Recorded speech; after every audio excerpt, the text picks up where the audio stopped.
Hello, नमस्कार बच्चों। आज हम कक्षा 10वीं की एक्सरसाइज 12 पट्टे की शुरुआत करेंगे। इससे पहले हमने सारे चैप्टर, अगर देखा जाए तो चैप्टर 1 से लेकर हमने 5 तक हल कर रखा है। हमने सिर्फ ज्योमेट्री छोड़ रखा है। ज्योमेट्री हम सबसे लास्ट में, ज्योमेट्री और कंस्ट्रक्शन जो रचना हमें पढ़ना है वो सबसे हम लास्ट में पढ़ेंगे, क्योंकि ये ऐसा 2 पॉइंट है जो ध्यान से बहुत जल्दी उतर जाता है। तो ये दोनों चैप्टर को हम सबसे लास्ट में पढ़ेंगे। और इधर हम देखें तो चैप्टर 6 के बाद हमने 10 तक हल कर रखा है। अब हम चैप्टर 11 छोड़ रहे हैं, क्योंकि इसमें हमें कंस्ट्रक्शन पढ़ना है। कंस्ट्रक्शन सबसे लास्ट में पढ़ेंगे, परीक्षा के 2-4 दिन पहले।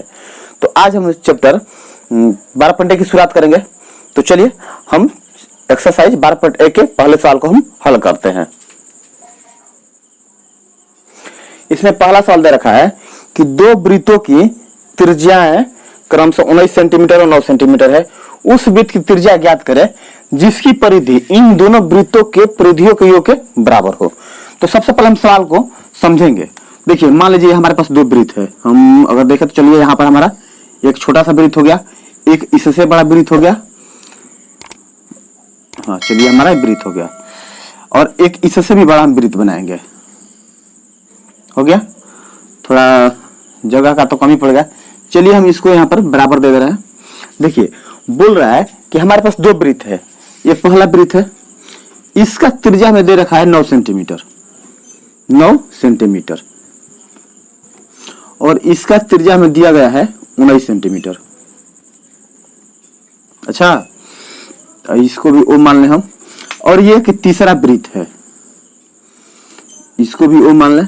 तो ये इसको अगर मान लें हम छोटा r1 मान रहे हैं, और इसको छोटा r2, और इसको हम कैपिटल R मान रहे हैं, क्योंकि तीनों से बड़ा है। तो बोल रहा है कि हमारे पास 2 वृत्त है जिसकी त्रिज्याएं क्रमशः 9 सेंटीमीटर और 19 सेंटीमीटर है।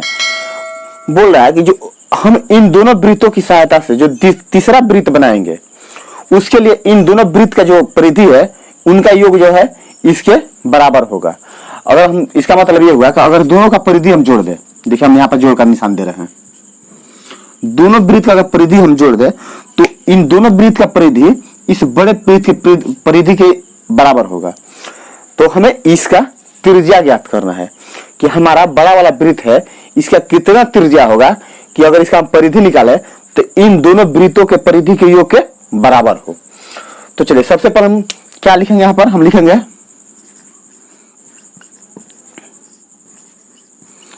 पहले वृत्त की त्रिज्या। हम इसको कैपिटल R, स्मॉल r माना है, बराबर कितना दिया है 9 सेंटीमीटर।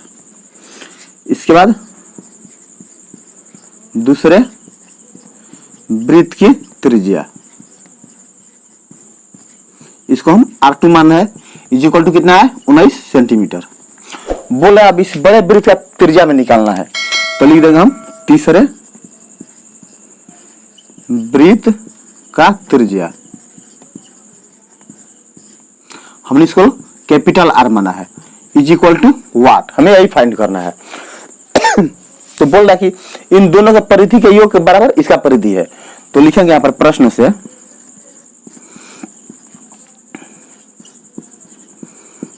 तीसरे वृत्त का परिधि बराबर, इसका परिधि कितना है, दोनों वृत्तों के परिधि के योग के बराबर है। तो हम क्या करेंगे, दोनों का परिधि जोड़ देंगे। तो लिखेंगे हम पहले वृत्त की परिधि, पहले वृत्त की परिधि प्लस दूसरे वृत्त की परिधि।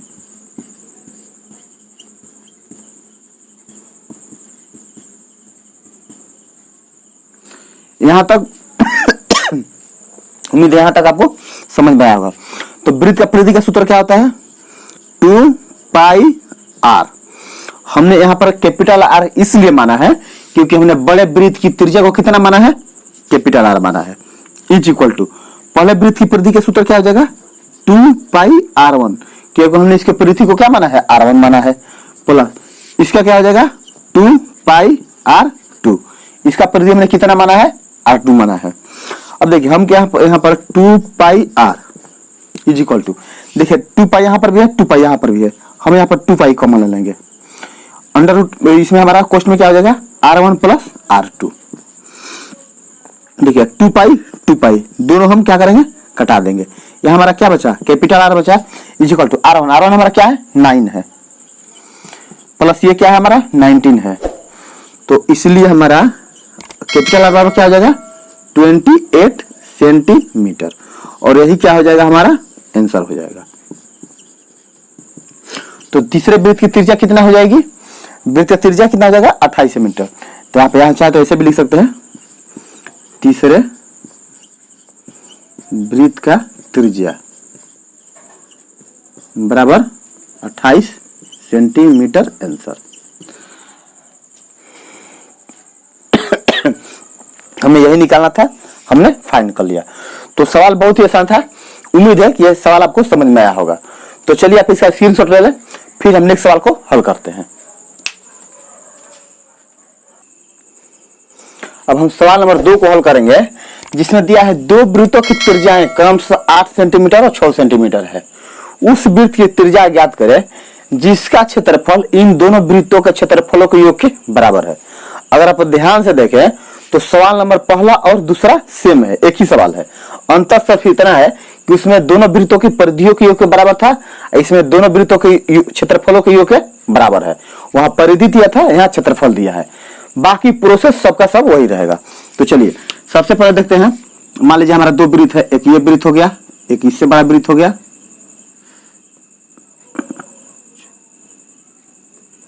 और एक इससे भी बड़ा वृत्त हो गया। हमारा ये हो गया, इसको हमने क्या मान लिया, पहले सवाल की तरह R1 मान लिया, इसको हमने R2 मान लिया, और इसको हमने कैपिटल R मान लिया। O A, इसको भी हम O मान लेंगे, इसको B मान लेंगे, इसको और इसको C मान लेंगे। ये हमारा दिया है 6 सेंटीमीटर, ये दिया है 8 सेंटीमीटर, और ये हमें फाइंड करना है। तो सवाल बोल रहा है कि इस बड़े वृत्त का जो क्षेत्रफल है इन दोनों वृत्तों के क्षेत्रफलों के योग के बराबर है। इसका मतलब ये हुआ कि अगर दोनों वृत्त का हम क्षेत्रफल निकाल कर जोड़ दें तो उससे जो बड़ा क्षेत्रफल वृत्त बनेगा वो इसके क्षेत्रफल के योग के बराबर होगा। तो चलिए सबसे पहले हम लिखेंगे जो सवाल में हमें दिया है,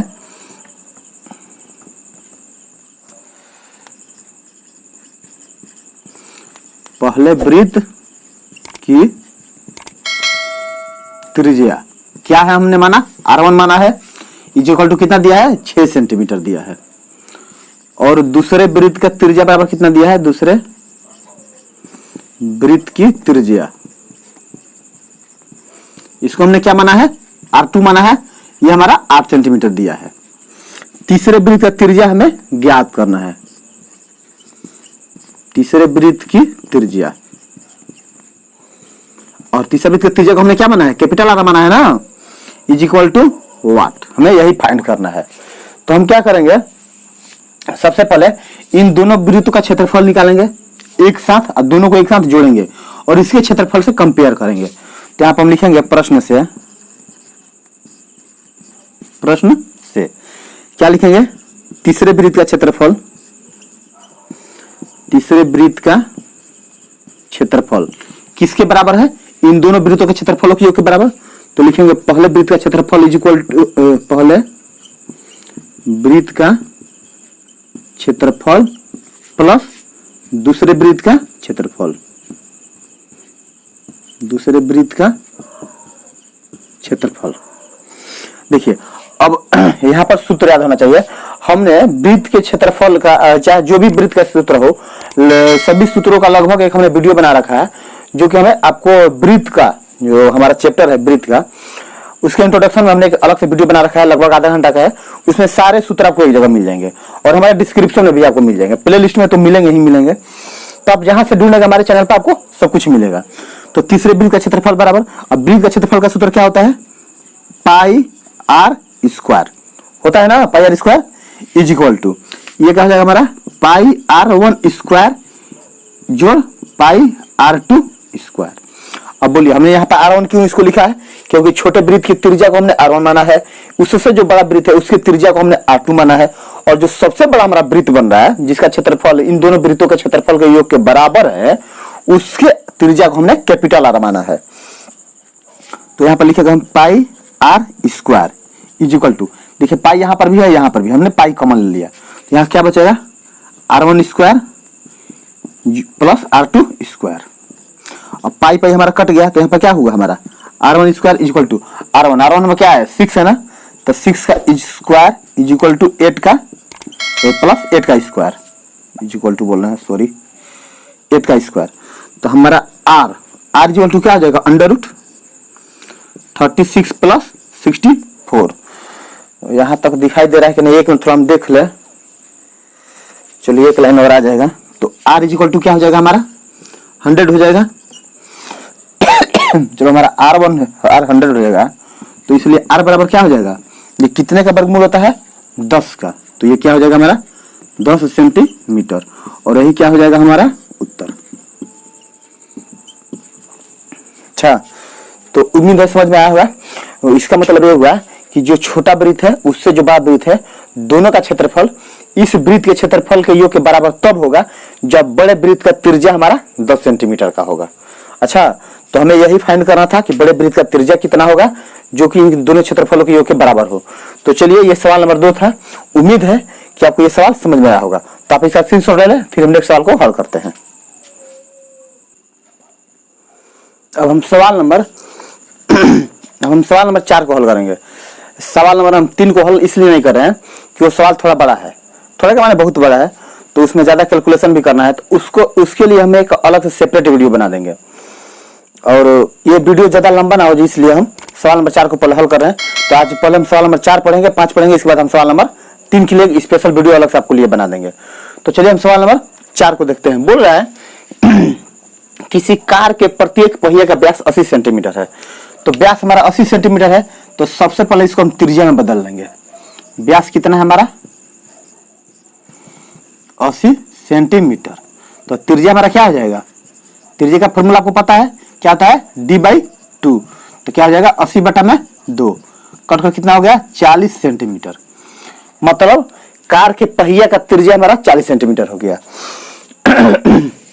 इसके बाद बोल रहा है यदि यह कार 66 किलोमीटर प्रति घंटे की चाल से चल रही है तो 10 मिनट में प्रत्येक पहिए द्वारा कितने चक्कर लगाया जाता है, ये बताइए। मतलब हुआ कि मान लीजिए कोई पहिया है कार का, बोला है कि 1 मिनट में ये कितना चक्कर लगा रहा है। मतलब यहां से अगर हमारा पहिया शुरू हो रहा है, तो इसको ऐसे घूमते घूमते आने में, जैसे मान लीजिए हमारा पहिया हो गया, सपोज दैट थोड़ा देर के लिए मान लेते हैं ये हमारा पहिया हो गया, यहां से शुरू होता है घूमना, तो ऐसे ऐसे 1 चक्कर लगा रहा है, 1 चक्कर हुआ, फिर ऐसे ऐसे क्या हो जाएगा हमारा 2 चक्कर हो जाएगा। यही बोला कि 1 मिनट में कितना चक्कर लगाएगा। तो सबसे पहले हम देखिए, हमारा यहाँ जो व्यास दिया है सेंटीमीटर में दिया है, त्रिज्या भी सेंटीमीटर में निकला है, तो हम क्या करेंगे, देखिए हमारे पास 2 सारे रास्ते हैं, या तो इस दूरी को हम सेंटीमीटर में चेंज कर ले, या इसको हम किलोमीटर में चेंज कर ले। तो इसको अगर हम किलोमीटर में चेंज कर रहे हैं तो हमें ज्यादा लफड़ा उठाना पड़ेगा, तो सबसे बढ़िया है, आसान है, हम इसको सेंटीमीटर में चेंज कर लेंगे। तो यही चलिए यही निकाल दे रहे हैं, दूरी बराबर कितना है हमारा 66 किलोमीटर है ना। तो देखिए 66 किलोमीटर को मीटर में चेंज करने के लिए क्या करेंगे, हम 1000 से गुणा करेंगे। 66 किलोमीटर में अगर हम 1000 से गुणा करेंगे, 1000 से, तो ये मीटर में चेंज हो गया, और फिर इसमें अगर हम 100 से गुणा कर रहे हैं तो ये हमारा सेंटीमीटर में चेंज हो गया। तो कितना 66 होगा, 3 2 5 0 हो जाएगा, 1 2 3 4 5 सेंटीमीटर। तो टोटल दूरी हमारी कितनी हो गई, कार द्वारा तय दूरी इतना हो गया सेंटीमीटर। तो अब चलिए हम सवाल पर हल आते हैं। बोल रहा है कि किसी कार के प्रत्येक पहिया के व्यास 80 सेंटीमीटर, यह कार 66 किलोमीटर प्रति घंटे, 66 किलोमीटर प्रति घंटे का मतलब क्या होगा, 1 घंटे में कार 66 किलोमीटर की दूरी तय कर रही है। तो एक देखिए, अब हमारा 66 किलोमीटर 1 घंटे में तय कर रही है, तो अगर घंटा को अगर मिनट में बदलें, अब क्यों मिनट में बदलेंगे, क्योंकि यहाँ बोला है कि 10 मिनट में, यहाँ 10 मिनट में बोल रहा है, तो यहाँ भी हमारे पास 2 रास्ते हैं, या तो आप इस घंटे को मिनट में चेंज कर लें, या आप इस मिनट को घंटे में चेंज कर लें। अच्छा, क्योंकि यूनिट हमारा सभी सवाल में जितने भी यूनिट दिए गए हैं या डिजिट दिए गए हैं, सारे डिजिट का यूनिट हमारा सेम होना चाहिए। तो हम क्या करेंगे कि 1 घंटे में 60 मिनट होता है, तो यहाँ पर 60 लिखेंगे हम, 60 मिनट में कार द्वारा तय दूरी, कार द्वारा तय की गई दूरी बराबर, की गई दूरी बराबर कितना है हमारे यहाँ 66 1 2 3 4 5 सेंटीमीटर। कार ने 60 मिनट में इतना दूरी तय किया है, तो इसलिए 1 मिनट में कम दूरी तय करेगी। तो कम के लिए हम क्या करते हैं, भाग करते हैं। तो हम क्या करेंगे, 66 1 2 3 4 5 डिवाइडेड बाई 60 मिनट है ना, 60 से। इसलिए 10 मिनट में सबसे पहले क्या करेंगे, हमें चक्रों की संख्या निकालना है। उससे पहले क्या करेंगे, हम देखेंगे आखिर कार जब 60 मिनट में इतना दूरी तय कर रही है तो 10 मिनट में कितना दूरी तय करेगी, इसके बाद हम चक्रों की संख्या निकालेंगे। तो 10 मिनट का क्या हो जाएगा, 10 मिनट में कार द्वारा तय दूरी इक्वल टू क्या हो जाएगा हमारा 66 1 2 3 4 5 डिवाइडेड बाई 60 मल्टीप्लाई इंटू 10। अब इसको हम कटाएंगे तो एक शून्य से एक शून्य कट गया, 6 से ये कट गया, 11 1 2 3 4 5। तो क्या हो गया हमारा ये 11 1 2 3 4 5 सेंटीमीटर। मतलब कि कार 10 मिनट में इकाई दहाई सैकड़ा हजार 10,000 लाख 10 लाख, मतलब कार 10 मिनट में 11 लाख सेंटीमीटर की दूरी तय करेगी। तो एक काम कीजिए, सबसे पहले आप इसका स्क्रीनशॉट ले लें, इसके बाद हम चक्रों की संख्या निकालेंगे। तो चलिए आप इसका स्क्रीनशॉट ले लें।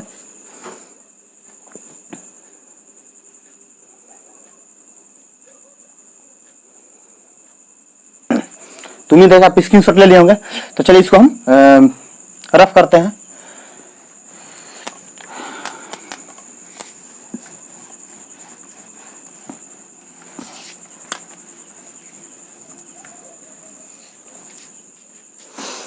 अब हम क्या निकालना है कि कार का जो पहिया है वो 10 मिनट में कितना चक्कर लगाकर उस दूरी को तय कर रहा है। तो यहां पर लिखेगा हम चक्रों की संख्या,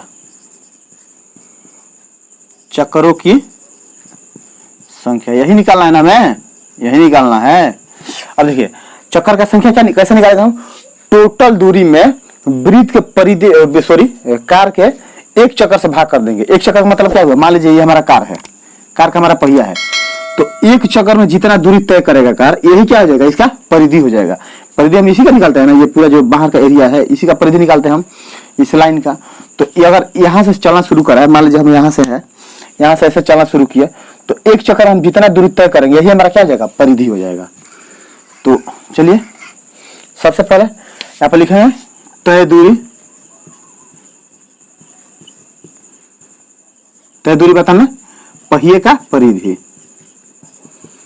पहिए का परिधि। तय दूरी कितना था हमारा, 11 लाख सेंटीमीटर था ना, 11 लाख सेंटीमीटर। पाटा में पहिए का परिधि का सूत्र क्या होगा, 2 पाई आर। तो 11 लाख सेंटीमीटर है डिवाइडेड बाई 2 इंटू वाई कमान 22/7 गुना आर हमारा क्या था 40 सेंटीमीटर आया था ना, 40 सेंटीमीटर आया था। तो इसको हम हल करें तो 1 शून्य से 1 शून्य तो हमारा कट जाएगा, और 2 से हमारा कट जाएगा कितना, 2 5 10 2 5 10 1 2 3। तो अगर इसको हम पूरा हल करेंगे तो यह आ जाएगा हमारा 55 इकाई दहाई सैकड़ा बट्टा में हमारा क्या बच गया 22/7 गुना 4। तो 4 से कट जाएगा, 4 एकम में 4 4 11 से 6। इसको हम यहाँ पर हल कर रहे हैं, बराबर 55 गुना बटा में 1, इसको मान रहे हैं तो गुना क्या हो जाएगा हमारा, ये 7/22 हो जाएगा ना, 7/22 गुना 4 में नीचे आ जाएगा।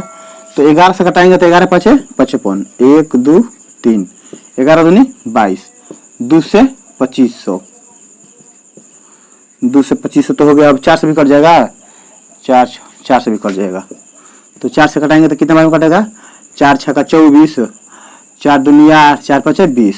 तो हमारा कितना बचा 625 गुना 7। अगर इसको गुना करेंगे तो कितना होगा, 7 5 35 की 5 हाथ में, 7 5 35 की 5 हाथ में 3, और 7 14 3 17 की 7 हाथ में 1, और 6 7 42 43। मैंने 4375 चक्कर लगाना पड़ेगा पहिए को, तब वह दूरी तय करेगी। मैंने 11 लाख सेंटीमीटर, कहाँ है हमारा 11 लाख सेंटीमीटर तय करने के लिए कार के पहिए को 4375 चक्कर लगाना पड़ेगा। तो उम्मीद है कि सवाल समझ में आ गया होगा आपको। हमने क्या किया, सबसे पहले जितने भी यूनिट है सभी यूनिट को हमने एक कर लिया, सेंटीमीटर को किलोमीटर को सेंटीमीटर में कर लिया और घंटे को भी मिनट में कर लिया।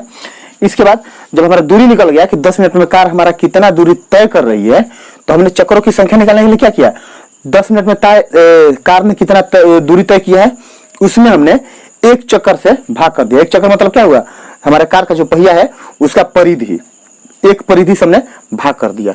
तो कैलकुलेशन करने के बाद हमारा 4375 चक्कर आया। तो उम्मीद है कि सवाल समझ में आ गया होगा। आप इसका स्क्रीनशॉट ले लें, फिर हम नेक्स्ट सवाल को हल करते हैं। अब हम सवाल नंबर 5 को हल करेंगे। हमारा सवाल नंबर 3 बाकी रह गया, उसको हम अलग से वीडियो बनाएंगे। तो देखिए इसमें बोला है कि एक वृत्त का परिमाप और क्षेत्रफल संख्यात्मक रूप से बराबर है। मतलब अगर हम मान ले तो मान लीजिए कि वृत्त का अगर परिमाप हमारा 10 है तो क्षेत्रफल भी कितना है, 10 है। तो उस वृत्त की त्रिज्या है, त्रिज्या इसमें से क्या होगा, ये ऑब्जेक्टिव का सवाल है, हमें इसमें से हल करना है। तो संख्यात्मक रूप से बराबर मतलब दोनों का हमारा संख्या समान आ रहा है। तो देखिए ये क्या बोल रहे हैं, वृत्त का क्षेत्रफल बराबर किसके है, संख्यात्मक रूप से वृत्त के परिमाप के। तो लेंगे वृत्त का परिमाप। सवाल जो जो बोला है बस वही करते जाइए। वृत्त का क्षेत्रफल का सूत्र क्या होता है, पाई आर स्क्वायर, और इसका क्या होता है 2 पाई आर। तो देखिए आर स्क्वायर है ना, तो इसको हम आर स्क्वायर को ऐसे छोड़ दे रहे हैं। तो क्या हो जाएगा हमारा 2 पाई आर डिवाइडेड बाई पाई। इधर का पाई हमारे इधर चला है, पाई पाई कट गया, और आर स्क्वायर यहाँ पर है तो हम आर स्क्वायर बराबर क्या हो गया हमारा 2r हो गया ना। तो 2r हो गया, तो यहाँ पर 2r है, यहाँ पर 1r है। तो यहाँ पर 1r अगर लिखे हम तो क्या हो जाएगा, हम इसको हम r गुने r लिख रहे हैं। तो क्या हो जाएगा 2r, 1r से 1r हमारा कट गया, इसलिए r बराबर हमारा क्या बचा 2। यूनिट कोई नहीं दिया गया है तो अपने से हम मात्रक लगा देंगे। जब कोई यूनिट अवेलेबल नहीं रहता है तो हम अपने से मात्रक का यूज करते हैं। तो इसका सही उत्तर क्या हो जाएगा 2 मात्रक, ऑप्शन नंबर ए। तो सवाल बहुत ही आसान था, उम्मीद है कि सवाल आपको समझ में आ गया होगा। तो आज के लिए बस इतना ही रखते हैं। नेक्स्ट वीडियो में हम इसका प्रश्न एक्सरसाइज 12.1 का सवाल नंबर 3 को हल करेंगे। तो आज के लिए बस इतना ही, इस उम्मीद के साथ कि सारे सवाल आपको समझ में आए होंगे। अगर आपको सवाल हमारे समझ में आ रहे हैं तो आप इसे लाइक कर सकते हैं, कोई दिक्कत हो तो आप कमेंट कर सकते हैं या और अपने दोस्तों में शेयर भी कर सकते हैं। तो चलिए आज के लिए बस इतना ही रखते हैं, नेक्स्ट टाइम आपसे मिलते हैं, तब तक के लिए धन्यवाद।